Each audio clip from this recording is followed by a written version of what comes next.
Hi everyone, Queeveen here from the comfort of my kitchen. In today's video, we are going to begin by looking back to the Leonid meteor shower, which peaked just a couple of days ago. So here we are. Leo is now in the sky at about 3 o'clock in the morning.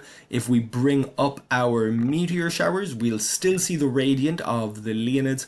It shows here a variable rate of 5 to 20, but it's showing the peak back on the 17th of November. Of course, we already took a look at the Leonids when we were looking forward to this time of the month, rather than looking back, and we can see that their zenith hourly rate was a little bit higher when they rose after midnight on the 17th, morning of the 18th for us, than before they set on the 17th, morning of the 17th, just after the 16th. So that's, of course, saying exactly what date these things are good at. You do have to be very sensitive to when midnight was and what time of the night it is. But we can see here they're showing 3 to 14. I hope that the Leonids were good this year for anyone who caught them. We were expecting around the 15 to 20 rate, but I mentioned that the Leonids are also the meteor shower that causes the very famous meteor storms, where you can have hundreds of thousands of meteors coming through the sky per hour. The zenith hourly rate can be hundreds of thousands. So taking a closer look, of course, we won't really see anything. This is just where the Leonids come from. And we can see that the Leonids, it's not a fixed point in the sky. Although the radiant here is clearly passing through Leo and it stays in Leo, it is moving around. It's changing its location in Leo. And that's because this is a thing. This is a stream of material in our solar system. So just like the planets in our solar system, they're so much closer to us that our motion around the sun changes their location in the sky as it appears with the background stars. And of course, that's true, for example, for the anti-Helion. If we take a look at the anti-Helion here, the anti-Helion doesn't have a parent body because the anti-Helion, I'm not sure why it's jumping like this, but the anti-Helion is the constant background rate of meteors that we get in the sky. So it's more of a fixed feature. It's any of the meteors that we're kind of pulling in as we go around the sun, whereas these other meteor showers, they are streams of material that were left behind by comets, and well, mostly comets, occasionally comets and asteroids, but usually it's comets. And we can see here the parent body of this one was Comet 55P Tempel-Tuttle. So Comet 55P Tempel-Tuttle, it is a shorter period comet, not quite as short as Comet 2P Encke, which we covered in a recent video, but it's still a lot more regular than longer, well, still short period comets like Halley's Comet, which is close to 70 or 80 years period. Long period comets are those comets whose periods are hundreds, multiple hundreds of years. So Comet 55P Tempel-Tuttle, there is a chance that it won't come up if I type in 55. I might have to type in P Tempel-Tuttle, the same way it's coming up for Encke here. So that's 10 Temple. I don't just want Temple, I want Tempel-Tuttle. Here we go. So it is coming up as P Tempel-Tuttle rather than coming up as 55P Tempel-Tuttle, even though it is comet number 55. These are different years when it had a close approach. So it isn't showing the most recent one, which was in 1993, and it isn't showing the next one, which is going to be in 2031, because there is about a 33-year period to this comet. Not 1993, 1998. 1998 is the year that it came to perihelion last. So let's just change that to 8. I guess I just got mixed up with all of the 3s involved. So here we are. We're now into the year 1998, which is the year that it should have come to perihelion. And we are pretty much coming to perihelion. We can see it there coming to, a low point of 0.982 AU from the sun. So just closer to the sun than our orbit. But very clearly, we're seeing its distance at 1.816 AU from the Earth. So this must be almost on the opposite side of the Earth to the sun when it's coming to perihelion. Different comets will come to perihelion at different locations in the sky. We can see it there at magnitude 10. It did seem to be a little brighter. Yeah, we'll move back a little bit. It seemed to be a little bit brighter on its way in here, which may be a glitch. It shouldn't be too much brighter when it is further from the sun. Might have something to do with its relative position. But magnitude 9, about as bright as Comet Atlas and some of the other comets, or brighter than Comet 3i Atlas and some of the other objects that we're seeing.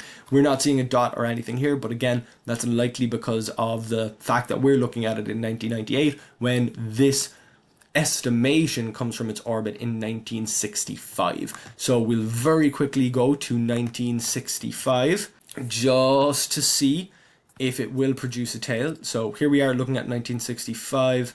We're still clicked on Tempel-Tuttle and our warning that the estimation has gone out of date has gone. We're certainly looking at the wrong time of the year because we're still pretty far from the sun. So we're going to have to come forward, and there we go, coming to what looks like a very similar perihelion. So we'll come back. The angle is atrocious at this time of year from Ireland, so looking at this from a different location would be better. Instead, I'll just get rid of the ground so that that tree isn't in the way. We're still seeing it at about magnitude 10. It's coming up to its closest point here, just about 0.982 AU again, and then increasing. So it's getting up to its closest position to the sun, pretty much again on the opposite side of the sun to the Earth. We're seeing a dot, at least.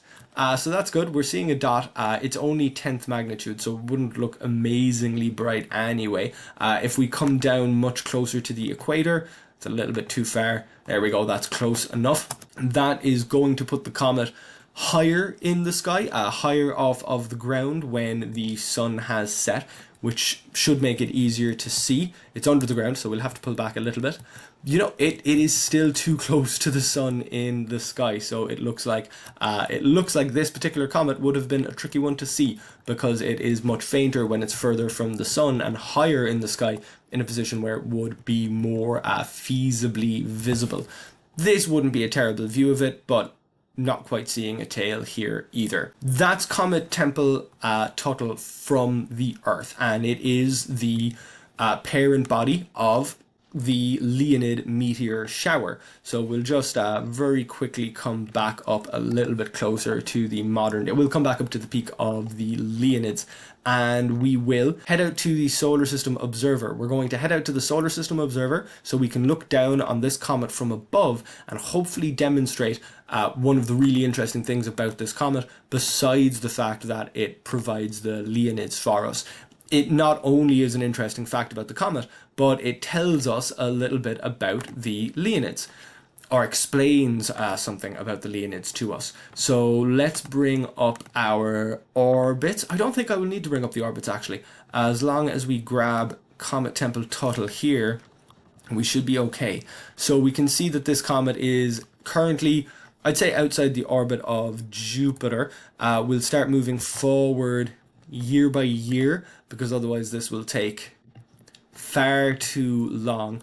So we'll move forward to the year 2031, which, here we go, is the year that it should be coming to its perihelion again. And again, its perihelion is about the distance between the Earth and the Sun. So there, it looks like it's getting further away. We'll go back the other direction and hopefully it will get closer. This comet is, and I think we can see it here, orbiting the Sun in retrograde. It's going against the direction of Earth and Venus. Jupiter's moving a little bit slow to tell, but I think you can tell here it's also moving opposite the direction of Jupiter because all of the planets in our solar system orbit the Sun prograde. This comet and certain other smaller objects do orbit the Sun in retrograde.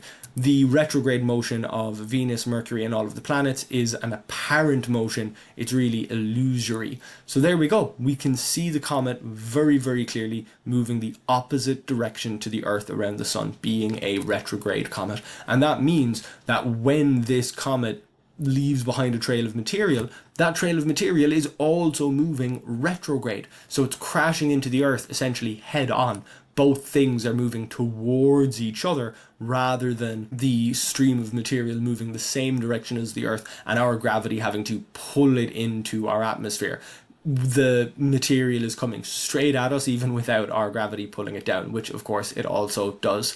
So that is comet Tempel-Tuttle. That is really one of the most interesting things about it. The fact that it is retrograde, and then of course the fact that it creates the Leonid meteor shower, that it is the parent body of the Leonid meteor shower which we see. So we can see it coming in here.